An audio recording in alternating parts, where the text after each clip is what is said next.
Glória. Glória a Deus. É esse glória que vocês têm para entregar para Deus nessa noite? Se é para o Senhor, tem que ser mais forte. Se é para o Senhor, tem que ser mais intenso. Então, saúde a amada igreja do Senhor na paz. Vocês não vão devolver a paz para mim, não? Amém, igreja.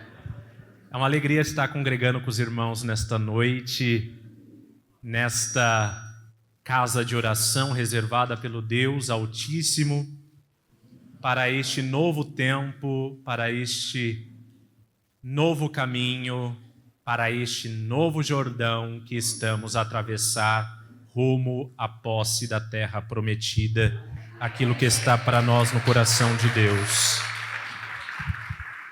E eu convido os irmãos nessa noite a tomar a Bíblia em suas mãos. E louvado seja Deus que os irmãos já me entregaram a palavra para ser pregada, porque eu gosto assim, né? Eu não gosto quando me chamam para pregar e aí vem com aquelas conversinhas fiadas. É o que você sentir no coração. Às vezes o que eu sinto no coração é raiva, né? Vou pregar raiva? Não dá, né? A igreja tem que... O ministério de intercessão está aí para buscar de Deus a palavra e nós, pregadores, para sermos usados pelo Senhor, para discernir aquilo que Deus quer falar conosco através da palavra. Então, o Senhor separou para nós nesta noite, segundo livro de Crônicas, segundo Crônicas, que está lá depois de primeiro, segundo Reis, primeiro Crônicas, segundo Crônicas, capítulo 7. Capítulo 7, segunda Crônicas, começando no versículo 14. Segunda Crônicas 7, 14, indo até o 14. Não, do 14 até o 18. Amém? Então vamos ler juntos. Vamos proclamar em voz forte. Se meu povo, sobre o qual foi invocado o meu nome, se humilhar, se procurar a minha face para orar, se renunciar ao seu mau procedimento, escutarei do alto do céu e sararei a sua terra.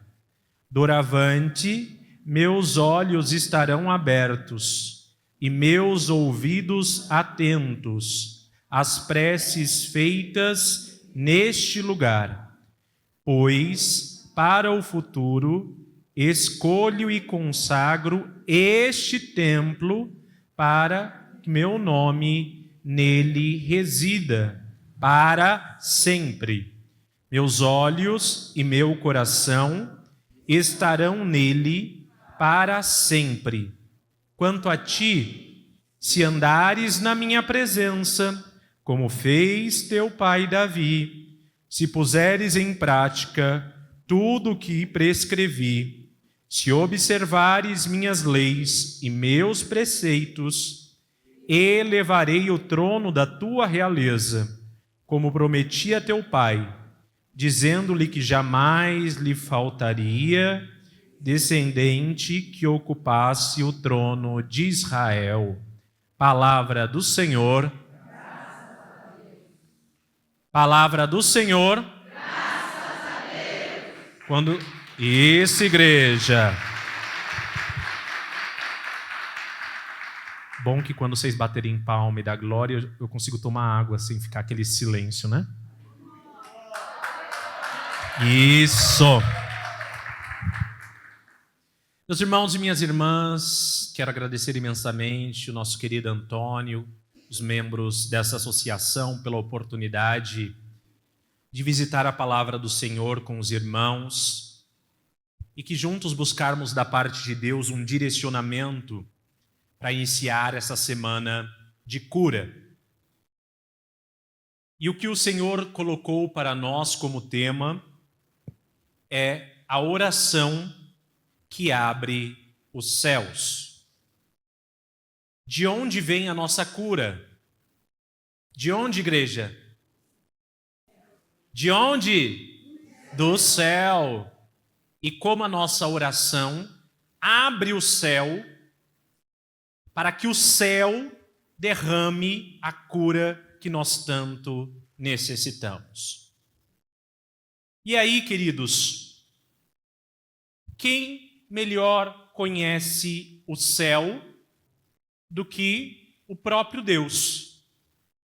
Nós estamos aqui no 7º capítulo de 2 Crônicas e estamos diante da oração de Salomão para que a glória de Deus se manifeste no templo que ele havia acabado de construir e para que a presença de Deus, na sua Shekinah, na sua glória, consagre aquele templo construído pelos homens para honrar o próprio Deus. Só como diz o Salmo, em vão trabalharão os construtores se o Senhor não construir a nossa casa. Então Salomão sabe que todo o seu esforço para edificar um templo seria em vão se aquele a quem é dedicado o templo não fizer presença no templo. Então de nada adiantaria o belo templo construído por Salomão se a presença do Deus Altíssimo ali não se manifestasse através da sua Shekinah, através da glória. E é por isso que Salomão clama que o Senhor Altíssimo estabeleça a sua presença naquele lugar. E que a partir daquele lugar de oração, daquela casa de adoração, a glória do Senhor se manifestasse e todos que ali entregassem o seu culto de oração, fossem envolvidos pela glória da presença do Senhor. E aí, o próprio Deus responde a Salomão quais são os critérios para que o céu se rasgue, a presença dele desça e a glória dele manifeste o seu poder através de cura, libertação, prodígios, sinais. Então, aqui nós vemos o próprio Pai ensinando a mim e a você a oração que é capaz de abrir o céu, de movimentar a Deus ao nosso encontro, do derramamento da sua glória em nosso favor e da manifestação desta glória através de prodígios e sinais. E qual é esta oração? É mais do que palavras já prontas, mas a oração que rasga o céu precisa de disposições interiores e exteriores para que o nosso clamor chegue ao coração de Deus. Muitas vezes as pessoas nos procuram, creio que procura também os irmãos da comunidade, relatando os seus problemas e necessidades e querem que nós demos a eles um formulário pronto de uma oração para conseguir aquela graça. É o que eu faço com o Antônio, né? Antônio, estou diante de uma situação, preciso de uma oração específica para esse problema. O Antônio tem. Glória a Deus. Vamos dar um glória a Deus pela vida do Antônio? Olha, era sede só, tá, Antônio? Não era puxação de saco, não. E aqui, Deus Altíssimo vai nos dar o direcionamento. Já no versículo 14, ele diz: se meu povo, diante dessas primeiras palavras de Deus, meu povo, a disposição interior que nós precisamos ter, ela é a resposta de uma pergunta: de quem eu sou, a quem eu pertenço, a quem eu tenho entregado a minha vida. Então a primeira coisa é que Deus escuta o clamor de quem? De quem? De quem? Do seu povo. Então, quando eu olho para a minha vida, hoje, quem governa a minha vida, não na teoria, mas na prática. Na teoria, é claro que até os caminhoneiros colocam lá atrás do caminhão: Deus dirige a minha vida. Não sou eu quem dirige, mas é Deus. Nossa, mas Deus está fechando a turma assim desse jeito? Está podando assim nas rodovias? Então até os caminhões falam, né? Está lá escrito neles. Mas pensemos, as decisões que eu e você tomamos hoje foram baseadas no direcionamento de quem? Do meu egoísmo, do meu desejo, das minhas vontades. Então, quando eu, não só pela força das palavras, mas pela disposição interior, eu sou dependente, sou povo, sou propriedade de Deus, aí sim, eu sou povo dele. Eu sou dele. Porque é ele quem direciona a minha vida. Mas para dar a nossa vida para ele, entregar a direção da nossa existência a ele, é preciso uma outra disposição. É preciso se humilhar. Se humilhar. E como é difícil. A humildade. E aí, por que é importante a humildade na nossa oração?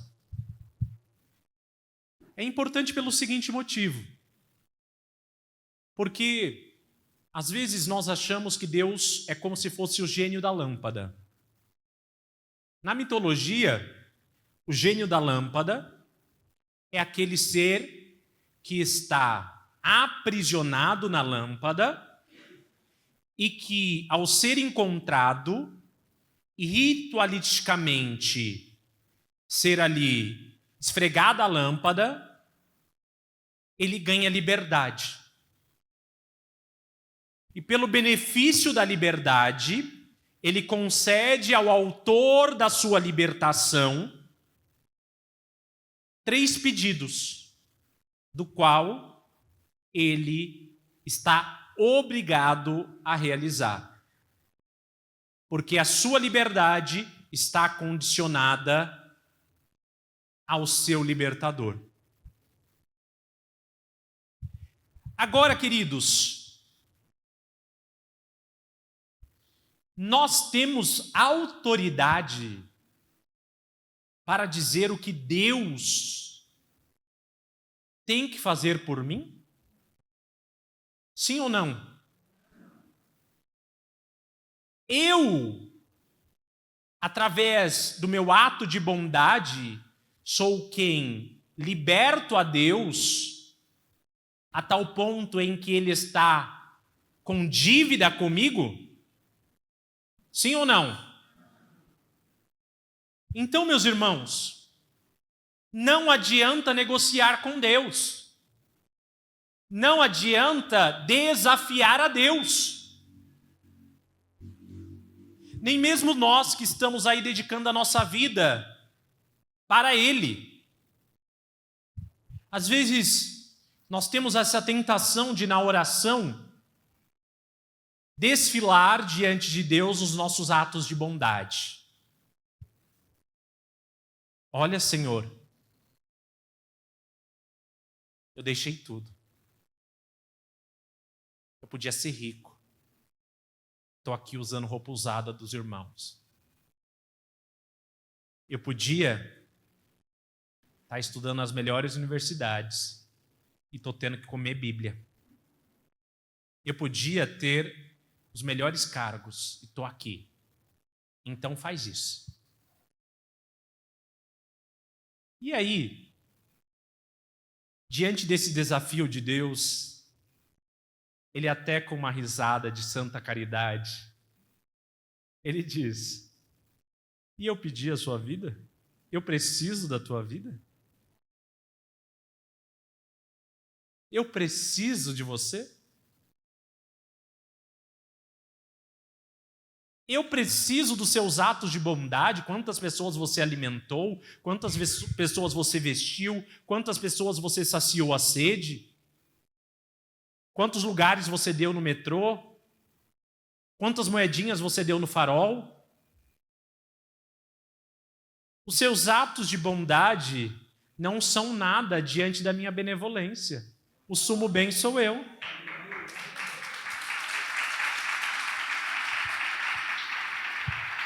Então, queridos, não adianta estabelecer uma rivalidade com Deus ou tentar comprar a Deus. Até mesmo tem aquele dito, muito antigo, quando você faz uma bondade, estou juntando tijolinho no céu. Primeiro que no céu não tem casa de material de construção. Segundo que quem prepara a nossa morada é Jesus. Eu vou, mas vou preparar para vós uma morada. Então não sou eu e você que estamos mandando material de construção e o pedreiro seja Jesus. Ele é o Senhor e Ele quem prepara para nós uma morada. Então, o que move o coração de Deus? O que faz com que Deus incline os seus ouvidos ao nosso favor? É o reconhecimento de que nós não merecemos nada. É o reconhecimento de que eu e você não merecemos que Deus faça nada por nós. Deus não tem obrigação nenhuma comigo e nem com você. A aliança foi selada no altar da cruz. E da parte de Deus ele cumpriu a salvação pelo sangue do seu Filho. Agora, cabe a nós corresponder à aliança, a nova e eterna aliança celebrada no sangue do Cordeiro. Então, muitos irmãos, sobretudo os nossos queridos que acabaram criando uma certa rejeição pela nossa mamãe Maria Santíssima, não entendem o porquê Deus precisou dela. Ou melhor, o que ele viu nela, que ele não viu em nenhuma outra mulher, para escolher a ela para ser a arca da nova aliança. E aí, a própria palavra responde, pelos lábios de Maria Santíssima, quando Nossa Senhora chega, a sua prima, a Senhora Santa Isabel, que ali recebe o batismo no Espírito Santo, e o seu marido, que era sacerdote, e Deus a faz profetiza. Porque Deus usa os lábios de Isabel para liberar uma palavra sobre a vida de Maria Santíssima. E ela quem diz, usada pelo Espírito Santo, que Maria é a bendita, é a escolhida entre todas as mulheres da terra. E aí, diante de uma saudação tão grandiosa, Maria Santíssima olha para sua prima, a Senhora Santa Isabel, e responde o porquê ela é escolhida. o que Deus viu nela que não viu em nenhuma outra mulher. E ela diz que o Senhor olhou para a pequenez, para a humildade da sua serva. E quem foi a primeira a conseguir de nosso Senhor o seu primeiro milagre? Quem foi? Quem foi? E ela exigiu um milagre? Ela reivindicou o milagre? Ela disse, eu sou sua mãe, me obedece? Ela fez. Por quê? O filho obedeceu, mesmo não estando na hora, a hora do Calvário, a hora da manifestação da glória, porque ele não resistiu à súplica humilde de sua mãe. Então, meus queridos, além de pertencermos a Deus, nós precisamos ter um coração humilde. Ter um coração humilhado diante do Senhor. Por quê? Porque a humildade vem com a resposta de quem eu sou. Quem eu sou? Quem eu sou? Eu sou pó. Eu sou nada. Ou melhor, pior do que nada, porque o nada não ofende a Deus e eu ainda o ofendo pelos meus pecados. Eu sou pior do que nada. Então, é preciso reconhecer que nós não somos nada. Se não for a graça dele, nós já teríamos perecido. E se exigíssemos a justiça dele, ele já teria nos aniquilado. Às vezes nós ficamos reivindicando que Deus, por justiça, faça aquilo que nós estamos pedindo. Mas quando nós reivindicamos por justiça, Deus faz questão de tapar os ouvidos, porque se ele for agir com justiça, comigo e com você, um raio fulminante já vai nos atingir, porque é isso que nós merecemos. Enquanto justiça.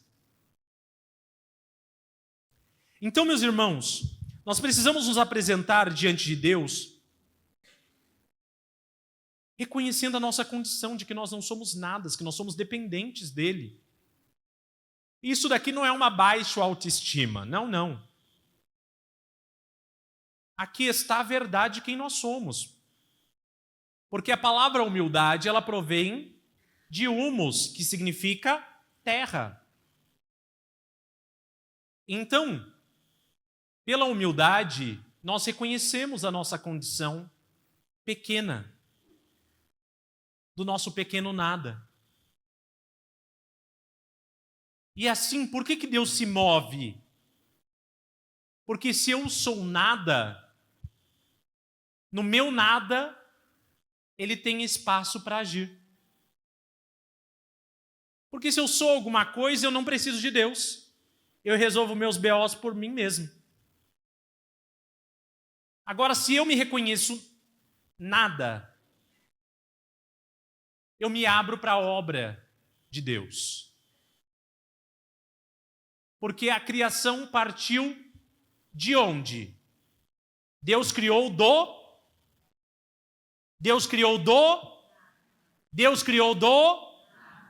Então Deus é especialista em agir no nada.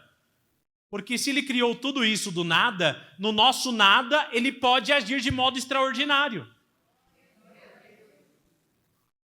Mas ele só age no nada de quem se sabe nada. Então precisamos reconhecer, Senhor, eu não mereço. eu não mereço, mas eu me abro. Eu me abro para a tua obra, para as tuas mãos, para o teu querer. E aí, o Senhor Deus nos continua dizendo: se procurar a minha face, procurar a minha face. E diante deste convite de nosso Senhor, nos vem uma pergunta: a quem eu devo ir? Quem eu tenho procurado? Se nós abrirmos a busca do nosso celular, do YouTube, do ChatGPT, ali na nossa procura, o que nós estamos procurando? Se nós abrirmos o nosso coração, se nós olharmos para os nossos projetos, os nossos projetos estão procurando por quem? Nós estamos aqui nessa semana à procura do quê? À procura de quem? Então, nós devemos procurar a face de Deus. Nós devemos procurar o Senhor. Como no Cântico dos Cânticos, a amada procura ansiosamente pelo seu amado, assim deve ser nossa alma. Nós devemos em tudo procurar o nosso amado. Onde está o amor? Onde está a nossa verdadeira felicidade? Então, nós devemos buscar. E busca exige esforço. Procura exige esforço. Se formos olhar o livro dos Cânticos, que é uma bela poesia, nós vemos a amada procurando em todo canto da cidade pelo seu amado. Sobe morro, sobe, desce. É esforço, queridos. Oração não é mágica, oração é esforço. Oração é dedicação. Oração é perseverança. Nós devemos perseverar na oração. Qual oração que abre o coração de Deus? É aquela oração insistente, como nosso Senhor disse no Evangelho. Se você for procurar pão no seu vizinho de madrugada, ele não vai te dar pão pela força do amor que ele tem por você, mas ele vai te dar pão pela sua insistência. Então, queridos, às vezes nós achamos que uma novena só já é o suficiente. Às vezes a novena que nós temos que pelejar é de 9 semanas, uma novena de 9 meses, uma novena de 9 anos, uma novena de 9 décadas. Tem milagres que nós pedimos há 10 anos atrás que nós estamos vendo hoje.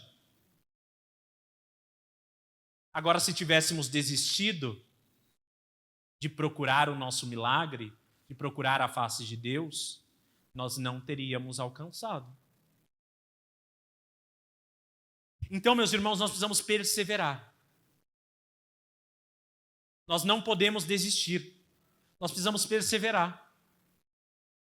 Perseverar, porque toda palavra liberada sobre nós, ela não vem com um prazo de validade.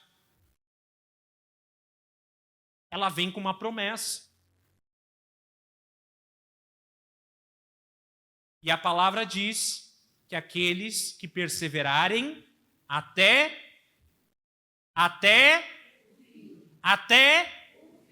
verão a glória de Deus. Então nós precisamos ter perseverança. Não desistir na primeira contrariedade. Não desistir na primeira crise. Não desistir. Não desistir no deserto. Só tem um maná para comer no deserto? É o maná que nós vamos comer. Só tem esta água para a gente beber? É desta água que nós vamos beber. Porque depois do Jordão, nos espera uma terra que jorra leite e mel.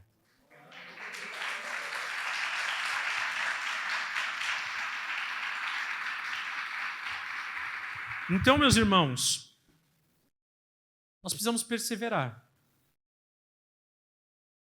A maioria dos irmãos perceberam que eu tenho emagrecido nesses últimos tempos para a glória de Deus, que deu inteligência para quem criou o Monjaro, né?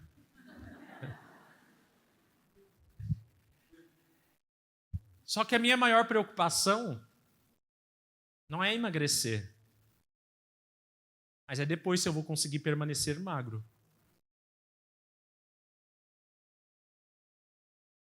Se eu não perseverar, pele para voltar a crescer tem de monte aqui. Então nós precisamos perseverar. Senão eu sairei mais uma vez derrotado.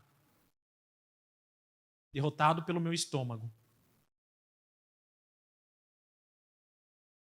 Mas, na fé nós cremos que nós somos vitoriosos. Onde? No nome de Jesus, no sangue do Senhor. Então, perseverar. E perseverar de que forma? Orando.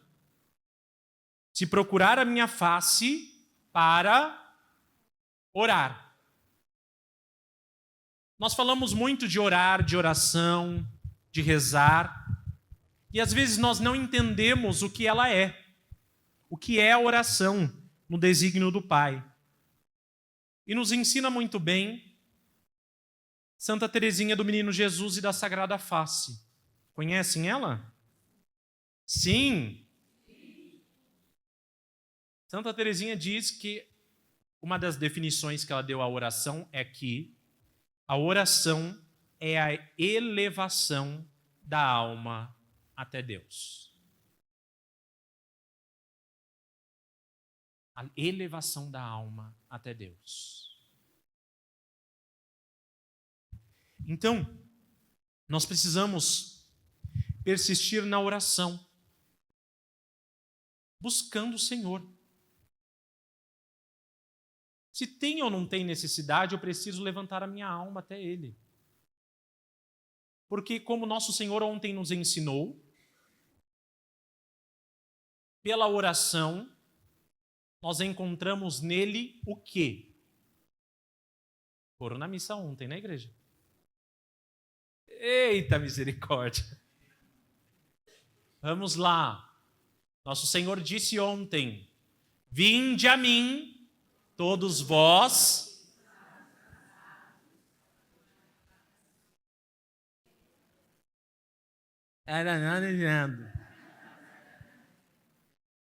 vinde a mim. Quem aqui está cansado? Eu estou também. Mas uma coisa que nós devemos entender é que nós não estamos cansados só corporalmente, pelo exercício, pelo trabalho físico. Mas nós, como nos ensina a Santa Igreja, o ser humano é composto de corpo e... Então, o trabalho físico ou mental cansa o meu... E o que cansa a minha alma? O que cansa a minha alma é buscar a felicidade onde ela não está. O que cansa a minha alma é achar que a felicidade está no dinheiro. O que cansa a minha alma é achar que a felicidade está nos bens materiais. O que cansa a minha alma é achar que a felicidade está nos outros. Que os outros são os responsáveis por me fazerem felizes.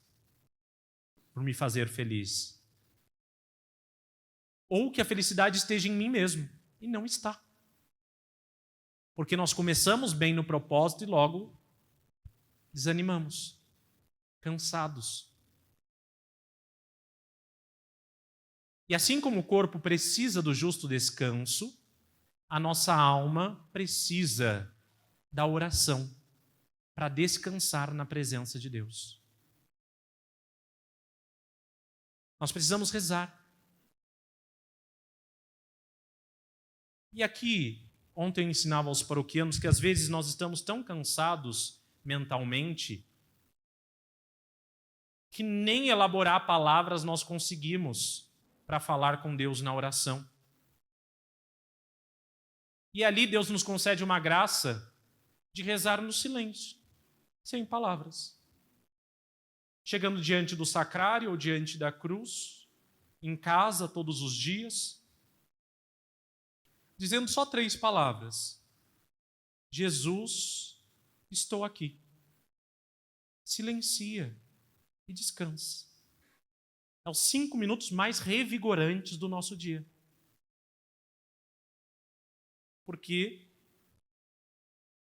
o silêncio não é vazio, mas o silêncio é porta aberta para Deus agir.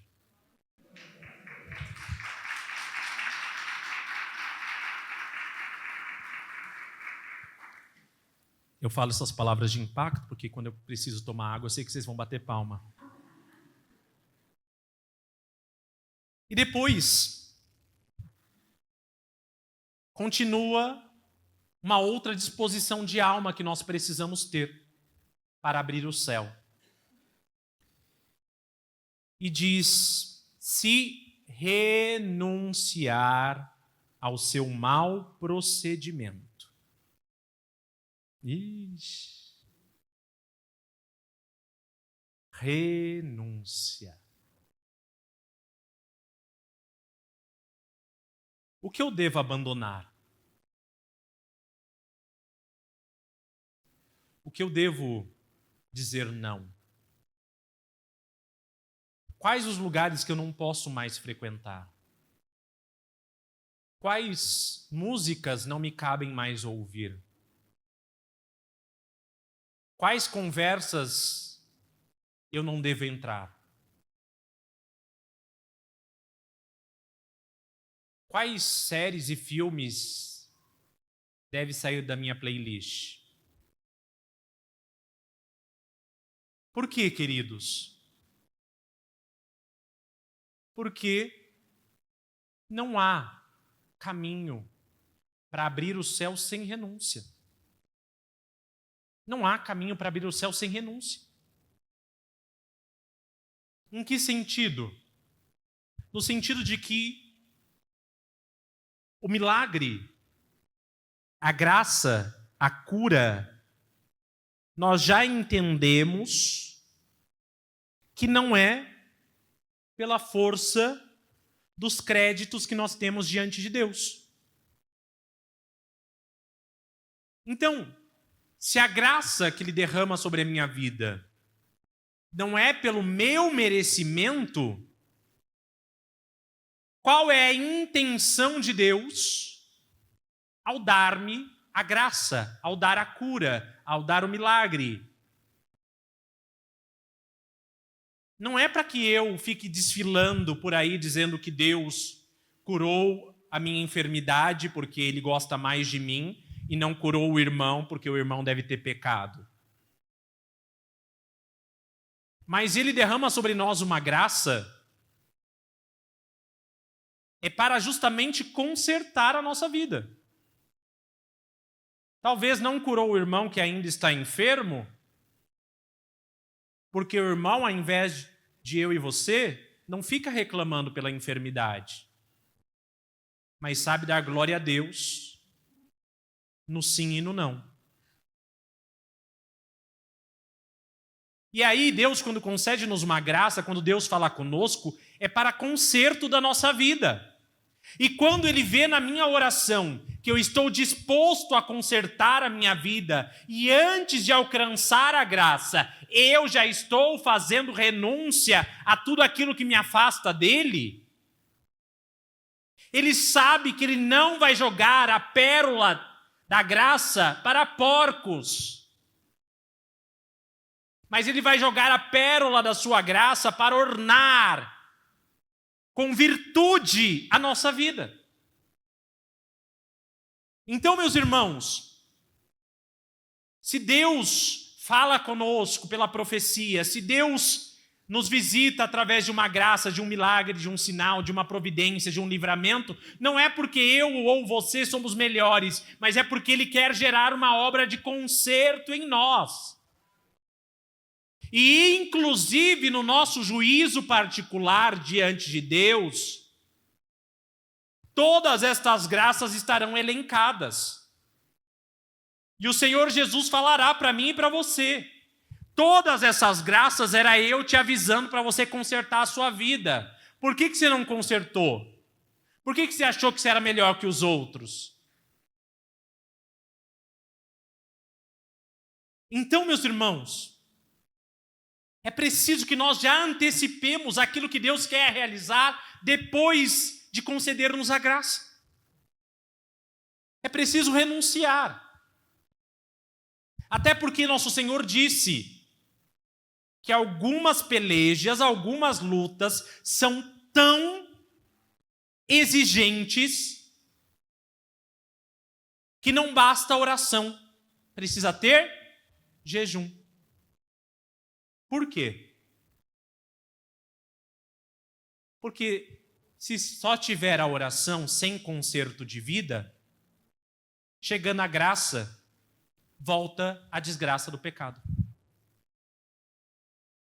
Então, sem conserto, aí fica difícil. É a mesma coisa. Quem aqui é mãe? Diga amém. Amém. Quem é mãe de filho difícil diz misericórdia. O filho já é da pá virada. Já é corintiano maloqueiro sofredor. Como eu. Já é da baladinha. Já gosta dos drinks. Já gosta de ficar baforando aí nas adegas. E você ainda vai entregar na mão do seu filho a chave de uma moto? O que você está entregando para ele?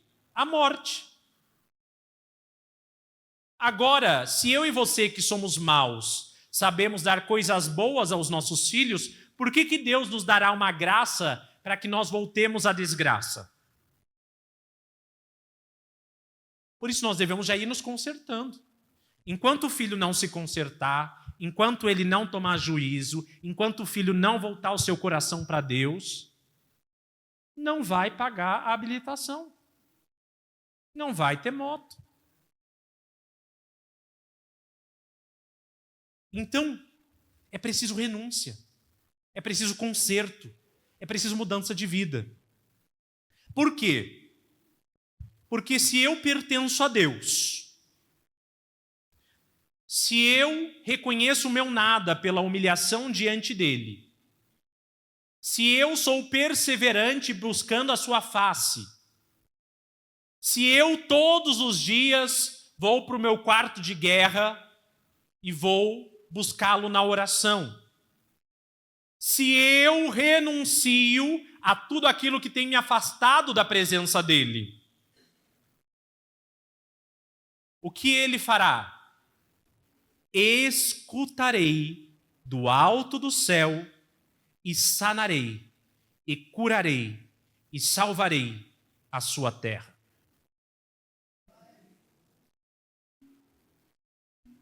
Quem quer cura? Às vezes a cura que estão precisando é do ânimo, né? Misericórdia. Quem foi derrotado ontem foi a seleção brasileira e não o povo de Deus.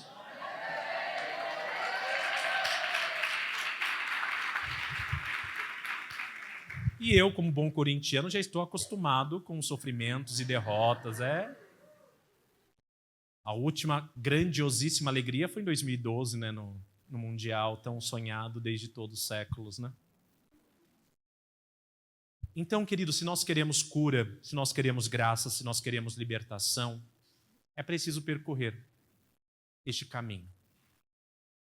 É preciso que eu e você estejamos dispostos a pelejar, a subir ao monte da oração com essas virtudes que nos são tão necessárias. É tão bonito a promessa que Deus faz, não só para Salomão, mas para mim, para você e para essa associação. Ele diz: se nós perseverarmos através da humildade, da oração, da renúncia, do sacrifício, Deus nos diz: os meus olhos estarão abertos e os meus ouvidos atentos. Em que sentido? No sentido de que nós precisamos confiar que Ele está nos vendo e ouvindo. Tem uma oração que nós fazemos antes das meditações, da oração mental com a palavra ou com outro livro espiritual, que diz: meu Senhor e meu Deus, creio firmemente que estais aqui, que me vês, que me ouves. Adoro-te com profunda reverência.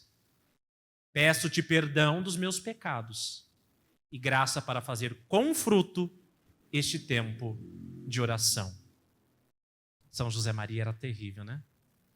Ele sabia qual era a oração que movia o coração de Deus. Então, nós precisamos confiar de que nós não estamos jogando palavras ao vazio.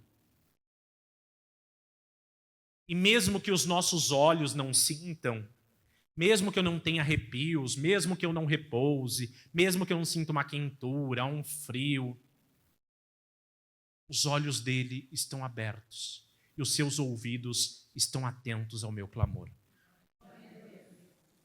E ele diz mais. Ele diz mais para mim e para você. As preces, recebe aí, Novo Jordão, as preces feitas neste lugar, pois para o futuro é hoje. Então o futuro é tudo que vem depois de hoje. Para o futuro escolho e consagro este templo para que meu nome nele resida um dia ou dois, para sempre.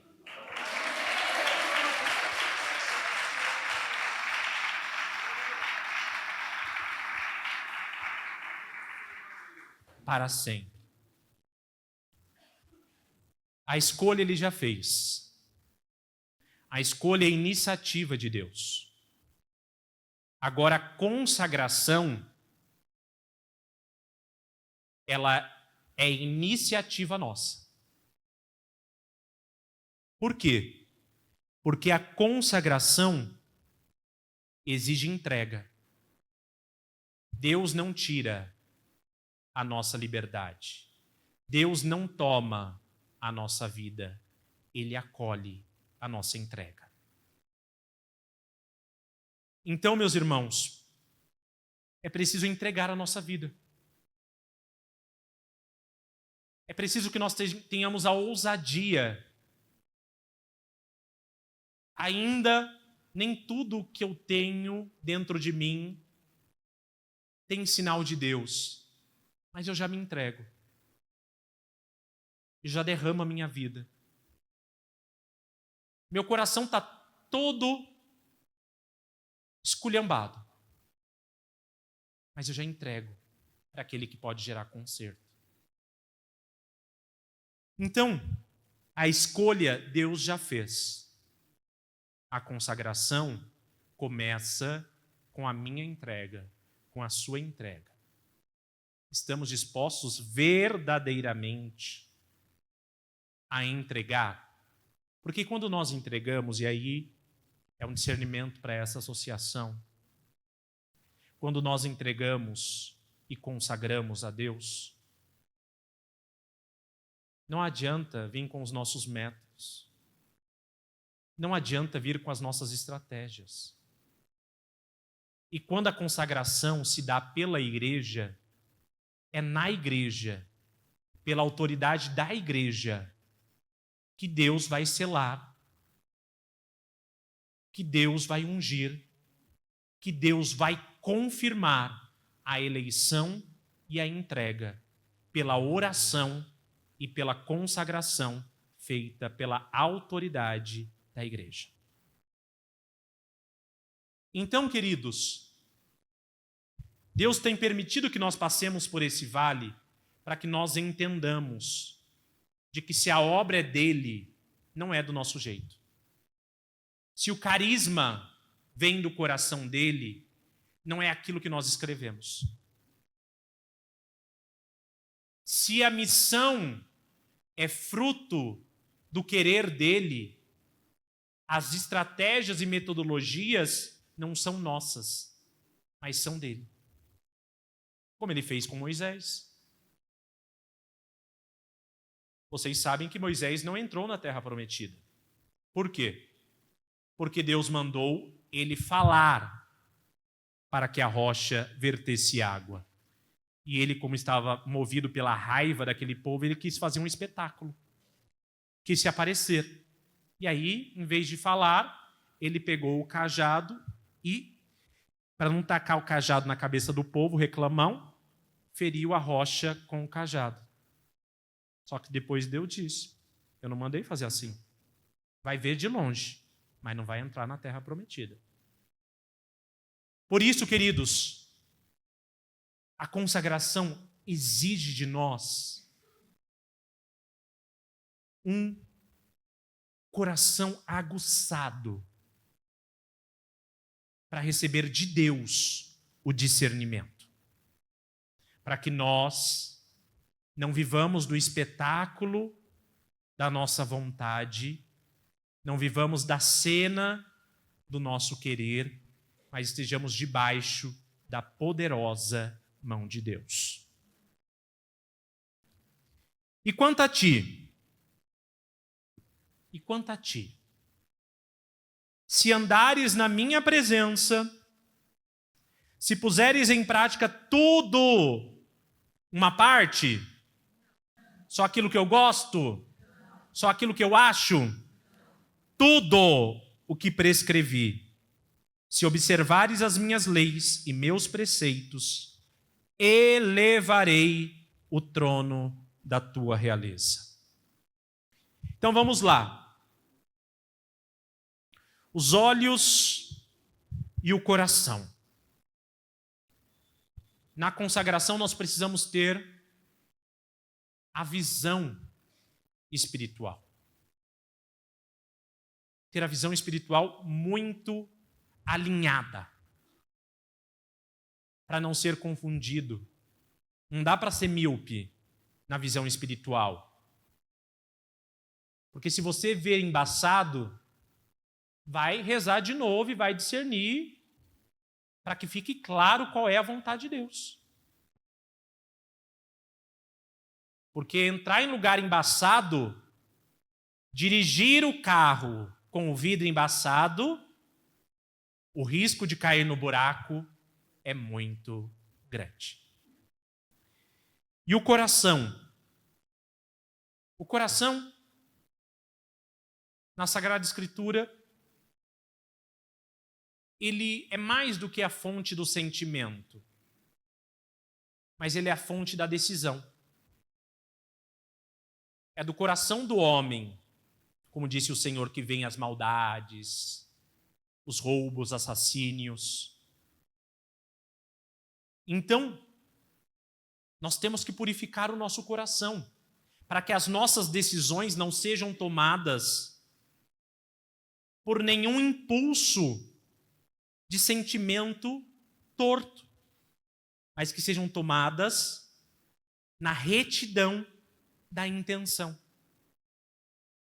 Então nós precisamos consertar também o coração. E assim andar na presença. O que é andar na presença? Quando nós olhamos para Adão e Eva, quando eles andavam com Deus no jardim? Até quando? Ou melhor, quando eles pararam de andar com Deus no jardim? Quando eles resolveram desobedecer. Não se anda na presença de Deus pela via da desobediência. Aqui tem pai? Quem é pai aqui? Cadê o eu? Isso. Seu filho, quando desobedeceu uma ordem sua ou da sua esposa, qual é a última pessoa que ele quer ver na casa? Você. Que sabe a vergonha que ele te causou. Então, meus irmãos, andar na presença de Deus é caminhar na obediência. Na obediência à palavra. No nosso caso, como consagrados, na obediência à igreja. Na obediência aos nossos superiores. Então, se nós queremos permanecer na presença de Deus, permaneçamos na obediência. E praticar tudo. O que é praticar tudo? É mudar a vida inteira, queridos. É conversão de verdade. É disposição para mudar tudo. Tudo. Tudo é alguma parte? Não, tudo é tudo. Mas tem ainda um apego com aquele pecado, com aquela chatice, com aquele defeito de caráter. Não é tudo. Se você ainda está guardando para si algum apego à vida velha, ainda não deu tudo. Ainda não ofertou tudo, então não é entrega. Porque entrega exige tudo, não uma parte. É tudo. Imagine você, se o Mercado Livre entregasse a cada vez uma parte do guarda-roupa, depois outra parte, e espaçasse isso durante 15 anos. Melhor devolver, né? Então, por que a gente faz isso com Deus, né? Entrega uma coisinha, depois entrego outra, depois entrego outra. Quando será que Deus vai nos devolver? E o trono que Deus prometeu? Não é o trono da monarquia, mas é o trono preparado desde toda a eternidade para aqueles que permanecerem fiéis. É a coroa da vitória. É o céu. Então, tá aí. A oração que abre o céu. Vamos começar a abrir o céu? Quero convidá-los a fechar os olhos nesta hora. Nós vamos orar na força desta palavra. Começando por pedir que Deus nos conceda a humildade.